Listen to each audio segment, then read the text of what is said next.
Good morning, everyone, and we're hoping that you are safe and sound at this moment. Here is the very latest following that massive earthquake that we had earlier this morning in South Central. It was felt all throughout the communities, and we are just being told that the tsunami warning and watch has been canceled. Taylor Perez, who I believe is going to show us some of the damage at one of the off-ramps. Taylor, what can you see? So right here we're at one of the locations of some severe infrastructure damage. Right here we're at the off-ramp coming off of Minnesota onto International Airport Boulevard. And as you can see behind me, this off-ramp just absolutely collapsed. DOT tells us that the ground beneath the road here liquefied and pushed the berm out, and the road simply sunk down. Now, there were occupants in that vehicle. I spoke to them earlier. They walked away. They were fine. They were on their way to the airport, headed to California. They seemed in good spirits despite the overwhelming damage. So the DOT is warning folks to please stay away from the area. There are a lot of people stopping off of Minnesota to take pictures. They're actually causing a significant traffic issue, so they're hoping folks will move along and stay away from the area. They are working right now to shut down this off-ramp officially, and that's what we know from now here on the scene. And a lot of shaken nerves, and we have the video to prove it. Tonight we have some of your video from today's earthquake showing what parents will do to protect their children from the danger. Channel 2's Derek Minnemeyer has that story tonight. Derek? Yeah, Mike, I think all of us have a story to tell about the morning, rumbling many into panic mode. But the video we're about to show you makes that real. Parents who don't think, they just react to save their children. Take a look. Just a regular Friday for Jesse Elmore and his 3 kids getting ready for school. Whoa, earthquake. I just started the coffee pot, poured myself a cup of coffee. Keeping it cool for the kids. Just another quake in Alaska, Jesse thought. His 3rd child was downstairs. The frantic race to get the family to safety began. So the first thing that went through my mind was, earthquake, this is a bigger one than we've had in a while. So the dad and me kicked in. Jesse isn't the only shaking example of parental instincts kicking in. A similar start to the day for the Skillias.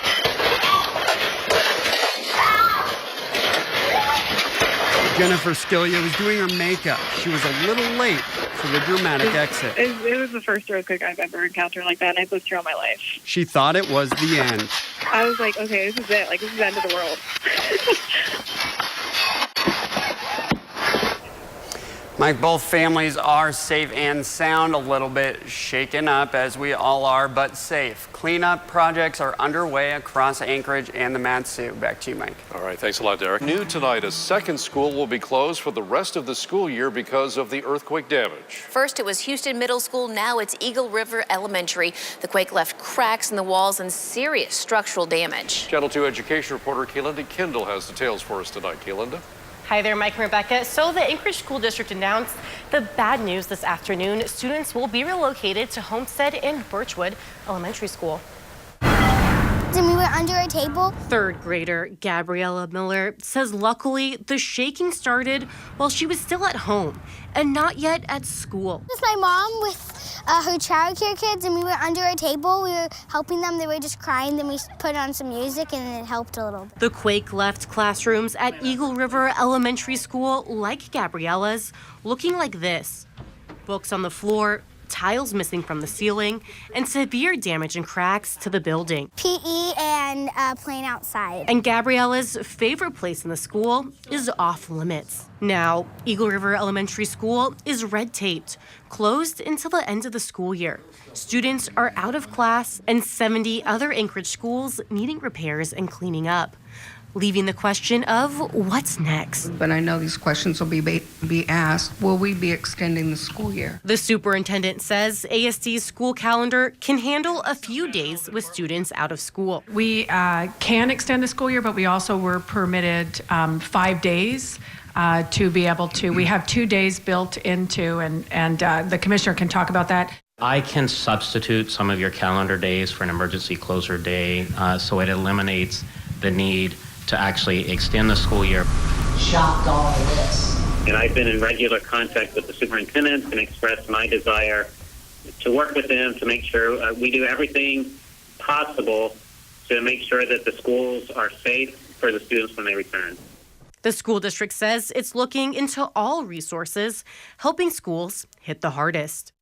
Well, geologists say they know the cause of Friday's earthquake. Channel 2's reporter Rich Maurer has that part of the story. We're close to the zone where the Great Pacific Plate is being pulled into the Earth's core. Because this is such an active region, state and federal geologists have offices, monitoring stations, and laboratories here. I spoke to a USGS scientist today about how the Pacific Plate is the cause of this quake. There's earthquakes related to the bending and pulling of the slab as it goes down into the mantle. And this earthquake occurred because that slab, as it's getting pulled down into the mantle, it sort of pulled apart a little bit, and then that's what made the earthquake. The shockwaves from Friday's 7.0 quake moved around the country. Scientists at an academic organization tracked those movements on a map. But of greater consequences than the science is the role that understanding how the shaking affects buildings and roads. Earthquakes don't kill people, buildings do. Former Governor Bill Walker said at a news conference Friday that he complained about the earthquake rules when he was building his house. I think that sometimes we grouse. I personally did when I built my house. I had to put 94 hold downs in my house. 94 hold down. Today I was pretty glad. The USGS scientist said that those rules are what saved lives and property in Alaska.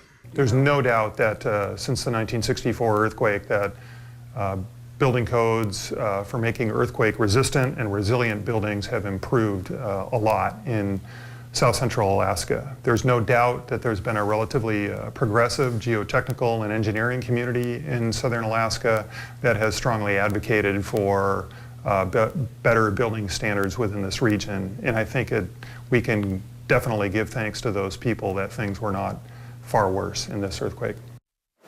And the city's threat level has been reduced as departments and services begin to come back online. And getting back to normal by going back to school, thousands of students returned to school in the Mat-Su borough today. They filed into the hallways and classrooms while behind the scenes work crews conducted final safety tests on water, sewer, wells, and power. Channel 2's Jill Burke has more. 27 schools reopened, reuniting students with friends and familiar faces, giving everyone a chance to share their earthquake stories and to take comfort in the familiar routine of a school day.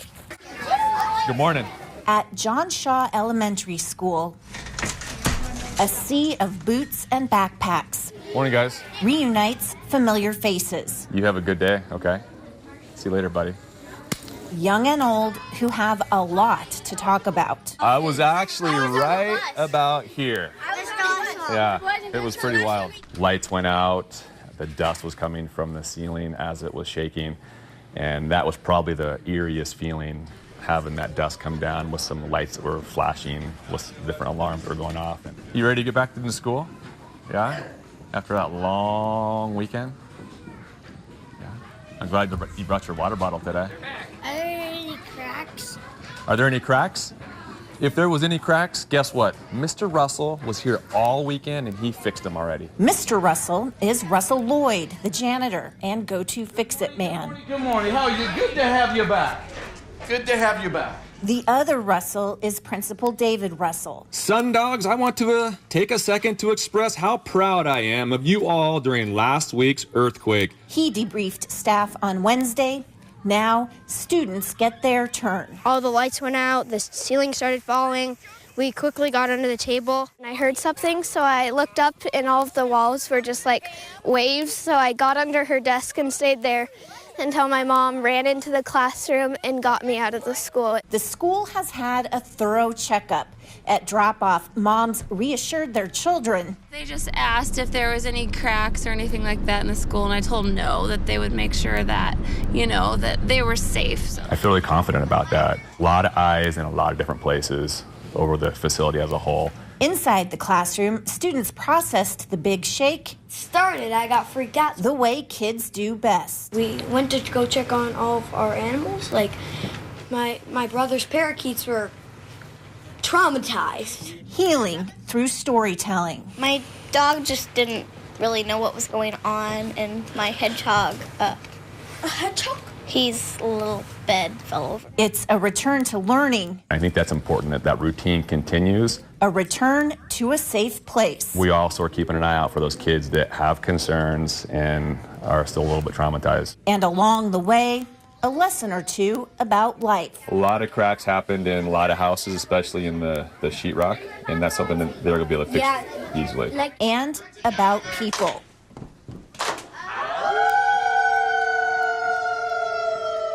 Human connections that help keep our community strong.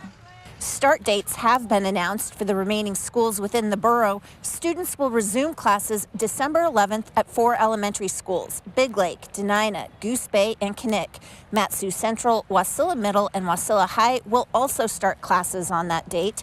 Then on the 12th, Houston High School opens to students. The next day, the 13th, Houston Middle School start at Houston High. Finally, 3 schools, Colony Middle and High Schools and Finger Lake Elementary, are scheduled to open December 14th. Teachers return to school 1 day before students do, and it appears that everyone is prepared. A 4.8 magnitude aftershock rattled the building, but didn't seem to rattle nerves or interrupt class. In Wasilla, Jill Burke, Channel 2 News. Okay, I got to say, Maria, I got choked up watching that story. I mean, just those little voices telling their stories and the teachers reassuring them today. What a great scene of getting back to some sense of normalcy. Imagine the nightmare of waking up during that earthquake only to find that your house is slowly sinking into the earth, and then multiply that by 14. And that's exactly what's going on in the neighborhood that you see behind me.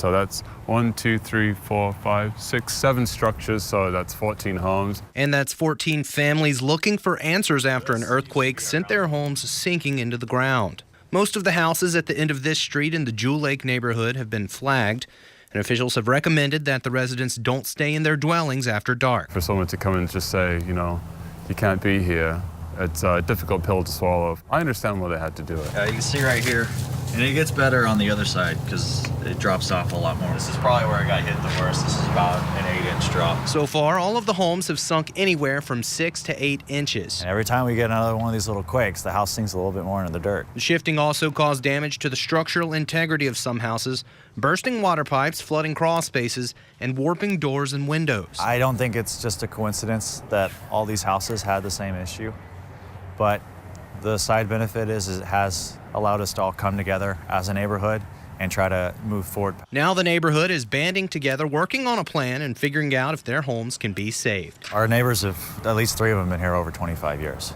Now my concern is we spend all this money to pick these houses back up.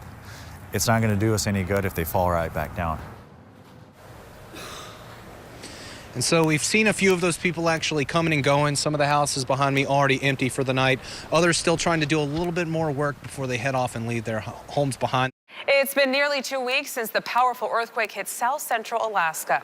We are now learning that nearly 300 homes in Anchorage alone are either unsafe to live in or severely damaged. As Channel 2's Derek Mittemeyer explained, it's a similar situation out in the valley. That's right, Alexis. And today we took a first look at preliminary damage reports from both respective governments.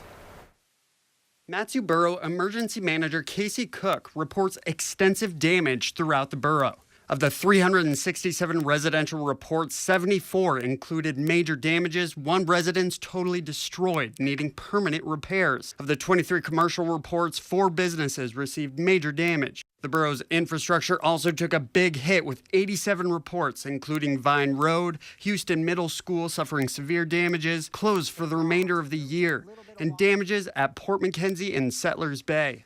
The municipality of Anchorage also released preliminary reports documenting significant damage from Turnagain all the way to Eagle River Chugiak. 96 homes red tagged, so severely damaged they've been determined unsafe for entry. 182 homes yellow tagged, labeled for restricted use only, with warnings that more damage can happen from aftershocks. So far, no confirmed deaths linked directly to the earthquake. Local engineers attribute this in part to sound design and civil engineering in Alaska. Even though we did sustain damage to quite a few buildings, it's a real testament to the engineering community, the contractors, the inspectors throughout the state. Emerson says this certificate of excellence is part of a long-standing legacy in Alaska. I'd say there's guys sitting in their rocking chair you know, raising a mug of beer to themselves because they designed a lot of these structures. Now, Emerson says PDC Engineers is receiving on average 12 calls a day for design repairs, some with immediate commercial needs. And he does not expect the call volume to decrease anytime soon.